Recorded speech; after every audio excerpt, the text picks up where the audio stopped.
Welcome to our channel. Today we how to activate Shopify shipping profiles and carrier rates. Quick tutorial step by step clearly. Open your Shopify admin dashboard.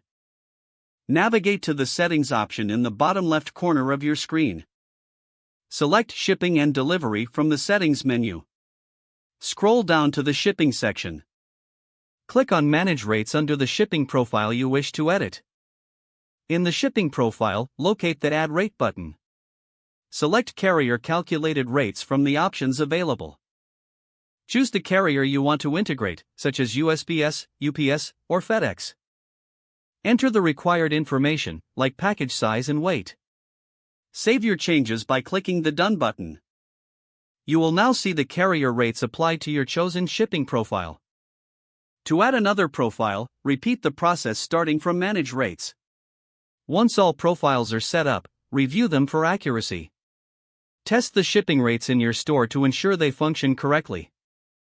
Make adjustments as needed based on your testing. Your Shopify shipping profiles and carrier rates are now activated.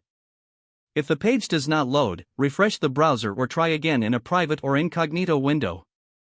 Make sure you are using the correct email address, then retype it carefully to avoid small typos.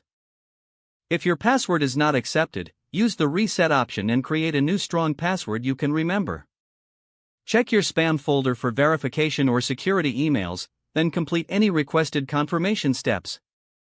Enable two-factor authentication if available to improve account security and reduce unauthorized access risk. After signing in, review your profile details so your contact information and settings are accurate and current. If you see an error message, note it down and try again after restarting your device and internet connection.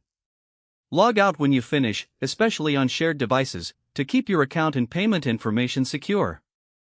If the page does not load, refresh the browser or try again in a private or incognito window. Make sure you are using the correct email address, then retype it carefully to avoid small typos. If your password is not accepted, use the reset option and create a new strong password you can remember. Check your spam folder for verification or security emails, then complete any requested confirmation steps. Enable two-factor authentication if available to improve account security and reduce unauthorized access risk. Don't forget to like this video and subscribe to our channel for more step-by-step tech guides.